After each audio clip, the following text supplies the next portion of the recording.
आइए जान लेते हैं कि खबरों के दम पर किन स्टॉक सेक्टर्स में दिखेगा एक्शन। पूरी डिटेल लेकर अरमान हमारे साथ जुड़ चुके हैं। अरमान, मॉर्निंग महत्वपूर्ण ट्रिगर्स आज के लिए स्टॉक्स एंड न्यूज की लिस्ट। बिल्कुल, कई सारे ट्रिगर्स हैं जिसमें रेमिशन of duties and taxes on export products scheme में अब आयरन, स्टील, केमिकल्स और अगर आप देखेंगे तो जो अगर फार्मास्यूटिकल्स जो है वो भी शामिल होते हुए दिखेंगे।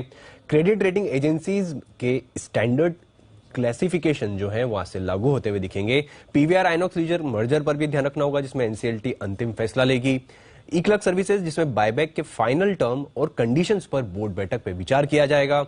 हेमत सीड अगर बात करें, सीडी की बात करें तो वहां पर बोर्ड की बैठक में पूंजी जुटाने पर विचार किया जाएगा। और रोलिंग सेटलमेंट्स, अगर रोलिंग सेटलमेंट वहां पर रोलिंग सेगमेंट की बात करेंगे, माफ कीजिएगा, जहां पे ट्रेड टू ट्रेड सेगमेंट से ट्रांसफर होंगे बी ग्रुप में, वो बी ग्रुप से जो टी ग्रुप में ट्रांसफर होते हुए दिखेंगे। कुछ स्टॉक्स बी ग्रुप से टी ग्रुप में ट्रांसफर होते हुए दिखेंगे जिसमें एनएक्सटी डिजिटल, सद्भाव और पीपीएपी ऑटोमोटिव है जैसे स्टॉक्स हैं। चेंज इन प्राइस बैंड है यूको बैंक जो उसमें 20% टू 10% होता हुआ दिखेगा। एक्स डेटेड स्टॉक्स में जिसमें आरसीएफ डिविडेंड 4.1 का है और पीटीसी इंडिया जिसमें फाइनल डिविडेंड है 5.8 का। अब आ जाते हैं आईपीओ अपडेट पर।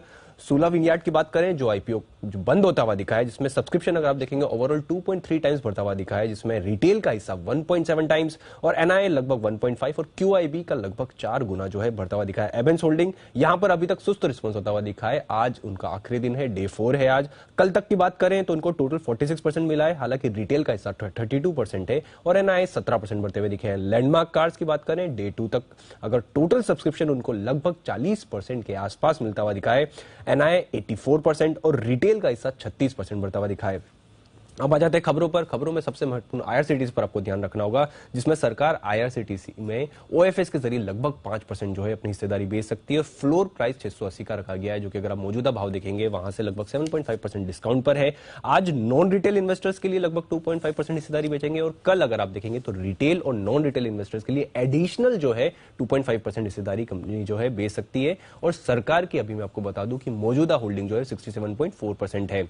सफायर फूड्स पे भी अपडेट आता हुआ दिखा है जिसमें शेयर न्यूज आती हुई दिखी है जिसमें शेयर की बिक्री के प्रस्ताव के लिए प्रमोटर्स ने लेटर दिया है, जिसमें प्रमोटर्स में सफायर फूड्स, मारुतिज और अगर सिगिस्टा रियल्टी देखेंगे वो शामिल हैं। वो कुल मिला के लगभग 41 लाख शेयर्स के आसपास जो है वो बेचने वाले हैं। और उसी के साथ साथ WWD रूबी लिमिटेड जो भी है उन्होंने भी दिया है, सर्कुलर दिया है कि वो लगभग 31.7 लाख जो शेयर्स हैं वो भी 21 दिसंबर तक जो है बेच सकते हैं। पूनावाला फिनकॉर्प पर ध्यान रखना होगा जिसमें सब्सिडरी पूनावाला हाउसिंग में वो पूरी हिस्सेदारी बेचेंगे और कुल जो अमाउंट बताया जा रहा है वो लगभग 3900 करोड़ का जो है बताया जा रहा है और 152.84 के भाव पर जो है वो हिस्सेदारी बेचने वाले हैं। और ये जो ट्रांजैक्शन पूरा खत्म होने की उम्मीद है वो 30 जून तक उम्मीद है।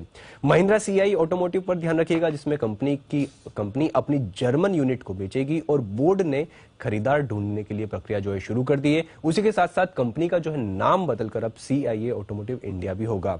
एनटीपीसी पर आपको ध्यान रखना होगा जिसमें राउटर्स के हवाले से खबर आती हुई दिखी कि ग्रीन एनर्जी कारोबार में हिस्सा बिक्री की उनकी योजना है और इस वित्त वर्ष में वो 20% जो है वो हिस्सा बिक्री का लक्ष्य है उनका और इस बिक्री के तहत वो लगभग अगर आप देखेंगे 3000 करोड़ उनका जुटाने की योजना है। और अंत में थर्मैक्स पर आपको ध्यान रखना होगा कि कंपनी को CESTAT की से अपील में राहत मिलती हुई दिखी है। कस्टम्स एंड एक्सपर्ट और सर्विस टैक्स अपीलेंट ट्रिब्यूनल से जो है उनको राहत मिलती हुई दिखी है और अपीलेंट ट्रिब्यूनल ने जो एक्साइज डिपार्टमेंट की जो डिमांड नोटिस जो है उसको खारिज करा।